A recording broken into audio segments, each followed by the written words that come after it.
There's more to buying a new construction home than just picking out the floor plan, creating the design options, and then heading to closing when it's finished.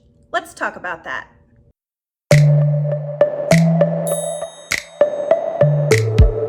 Hey everybody, I'm Elizabeth Peters, and I'm a realtor with eXp Realty in beautiful Northeast Florida.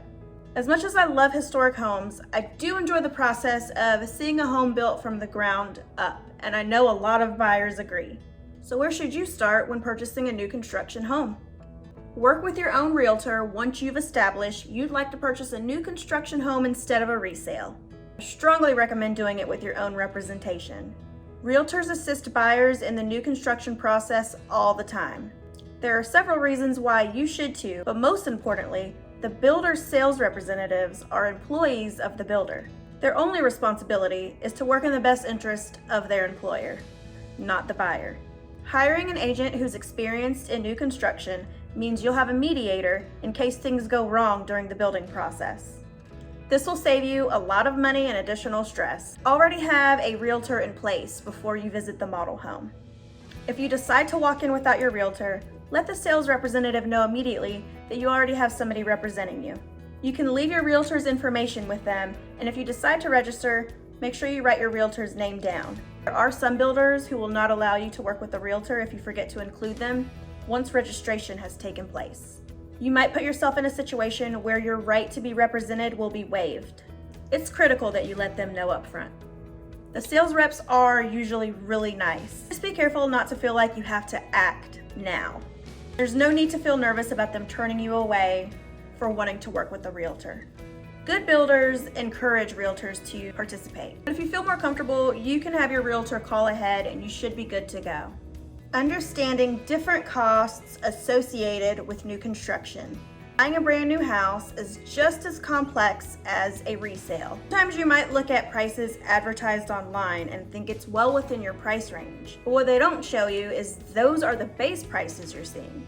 That means the basic, bottom grade, least expensive, smallest model before any upgrades, and before lot premiums are applied. Because you still have to pay for the lot, that's a separate price. Lot premiums. Not every lot is going to have a premium. This is for lots the builder considers to be better lots. For example, a cul-de-sac is likely to have a lot premium. Or perhaps one that backs up to the water. That can easily add up to $10,000 to that starting base price. When the lot doesn't have a premium, it could mean that the builder considers this a lot that might not be as sought after as some of the other ones. Don't be afraid to ask the builder why there's a lot premium if it's not something that's super obvious to you right away. Structural options. Extending a closet, expanding a bedroom, adding extra lighting to certain areas, and bonus room options. These are some examples of structural changes you can make. Adding structural changes will add to the price tag increase. However, if you know this is something you're going to want to do eventually, it will typically be least expensive to go ahead and do that during construction. So even though you may not need space for a home office just yet, if you decide to wait a few years and take care of it down the road, it'll probably be more pricey. Cosmetic selections. This is the part everyone loves. Cosmetic selections. The design center appointment is the event all buyers look forward to. This is where your vision starts to come together. You'll choose the color of your granite, your cabinets, your faucets, backsplashes if you're including those, flooring, light fixtures. But it can easily produce a bad dose of sticker shock. Set a budget for the design center, and my advice is to be conservative with it.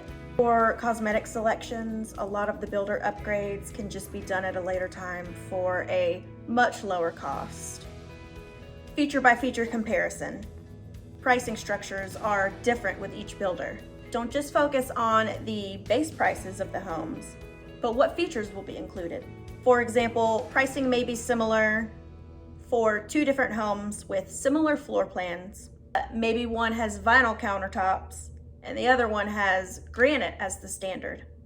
I recommend checking up on these and doing your homework when it comes to features that will be included in that sales price. Negotiations and closing costs. Because builders sell a substantial amount of the same floor plans, they want to leave the pricing similar, which doesn't leave a whole lot of room to negotiate on that base price.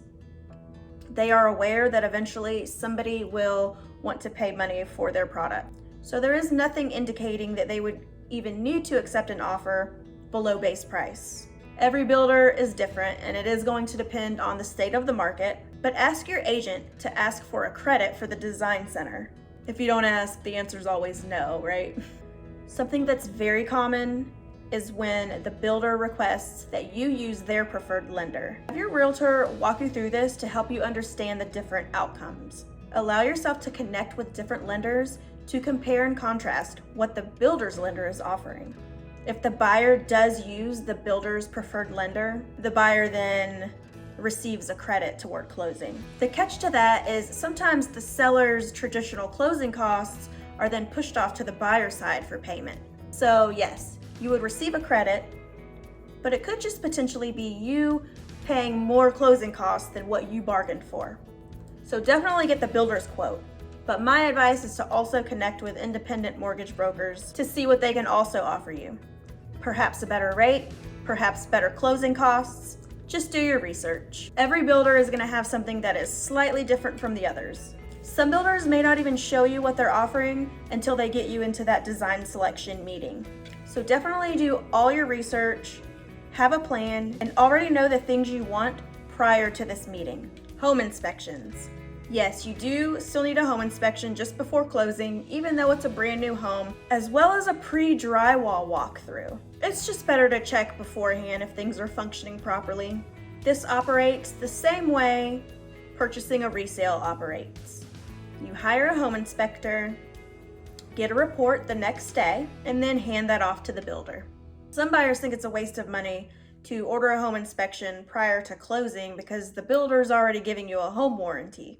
That covers any needed repairs for up to a year after you move in. Great feature, and it brings in lots of buyers to opt in for new construction. But don't you think it's easier to deal with known issues beforehand, prior to closing, than it is to wait until you've already closed and moved in?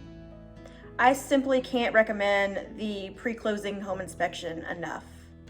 Managing expectations. There are many different variables that go into the building process. Trying to estimate an exact completion date is difficult, especially when the home doesn't even have a foundation yet. It's very hard to say. You'll be given an estimated completion date, but frequently that timeline changes. It can be pushed back, pushed up, and it's just something to always expect and plan for. The timeline is dependent on many things. The weather can affect it. Supplies not being delivered on time can cause many hiccups in the transaction. It's important to manage those expectations, but know that delays can and will happen during this long-term project. So definitely come up with a backup plan and then have a backup plan for your backup plan. Believe me, nobody wants to close faster than the builder. They don't get paid until the house is sold, but some things are just out of their control.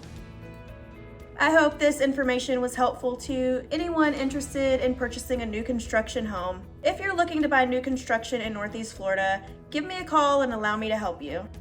Thank you for joining me today on Elizabeth Talks Jacksonville. If you like this video, please give it a thumbs up and consider subscribing to this YouTube channel, Elizabeth Talks Jacksonville, for information on local market trends, real estate in general, and life in the Jacksonville area. You can also follow me on Facebook and Instagram and find more information by checking my link tree down below. I'll see you next time. Happy house hunting.